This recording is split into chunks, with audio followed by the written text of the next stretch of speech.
Mendikbud Nadiem Makarim dilaporkan atas kebijakan uang kuliah tunggal atau UKT yang dinilai memberatkan dalam perkuliahan jarak jauh selama pandemi. Sejumlah mahasiswa mengeluhkan beban pembiayaan kuliah dan bahkan ada yang terpaksa mengundurkan diri karena tidak mampu membayar kuliah. Menteri Pendidikan dan Kebudayaan Nadiem Makarim dilaporkan ke Komnas HAM oleh mahasiswa Universitas Negeri Semarang. Laporan terkait biaya pendidikan penuh yang harus dibayar di tengah pandemi COVID-19. Mahasiswa Universitas Negeri Semarang menilai Mendikbud telah melakukan pelanggaran HAM. Dalam program Sapa Indonesia Malam, pelapor yang juga mahasiswa UNES, Frans Colin Mandalika, mengatakan ada dua hal yang dituntut mahasiswa, yakni uang kuliah tunggal serta sanksi drop out atas dugaan provokasi kepada mahasiswa ketika meminta keringanan biaya. Frans Colin bahkan menyebut ada 40 mahasiswa yang terpaksa mengundurkan diri dari perkuliahan karena tidak mampu membayar biaya kuliah. Kita berbicara soal hak dan kewajiban yang kemudian tidak terpenuhi gitu. Ketika kita harus membayarkan UKT secara penuh, namun hak dan kewajiban tidak kita dapatkan secara penuh seperti di dalam hitungan BKT, di dalam biaya langsung itu ada penggunaan gedung, laboratorium, kemudian ada penggunaan sarana dan prasarana yang tidak terpenuhi, namun kita harus membayar UKT secara penuh, ini yang tidak terpenuhi hak dan kewajiban. Ya itu, jadi sistemnya hanya sistem normal yang sudah ada sebelumnya gitu. Jadi ketika dia merasa terjadi penurunan ekonomi, dia bisa melakukan banding. Nah, akan tetapi banding ini tidak dikenai oleh semua, jadi tidak semua mahasiswa mendapatkan itu. Sementara pandemi ini berbicara kepada semua orang yang terkena dampak, bahkan mahasiswa, sehingga sistem ini tidak bisa digunakan ketika dia sifatnya COVID gitu. Jadi sama sekali tidak berdasar kepada COVID-19.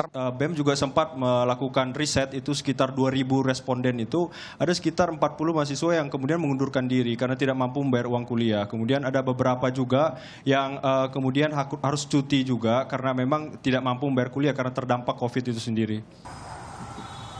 Sementara itu, Komisioner Komnas HAM, Hoirul Anam, membenarkan pelaporan mahasiswa UNES.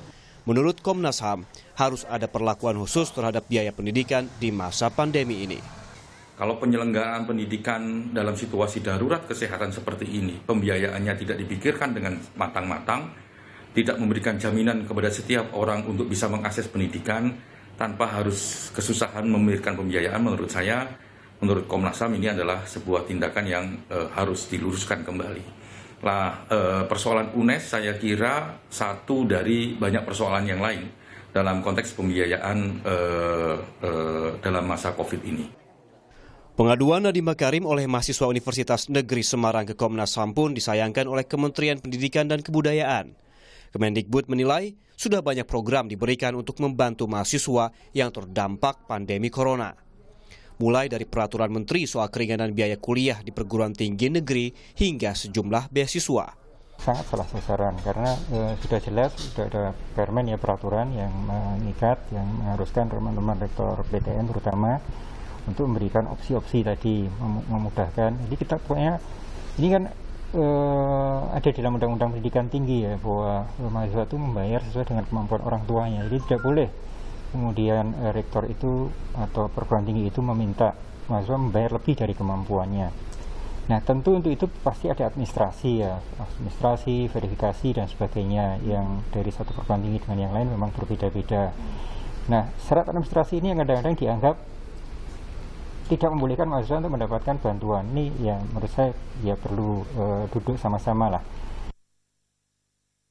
Sebelumnya, 19 Juni 2020, Mendikbud Nadiem Makarim menyebut Permendikbud nomor 25 dirancang pemerintah untuk meringankan beban mahasiswa di masa pandemi. Nadiem pun menggelontorkan dana sebesar 1 triliun rupiah untuk membantu mahasiswa di perguruan tinggi swasta serta negeri yang kesulitan membayar UKT. Tim Liputan, Kompas TV.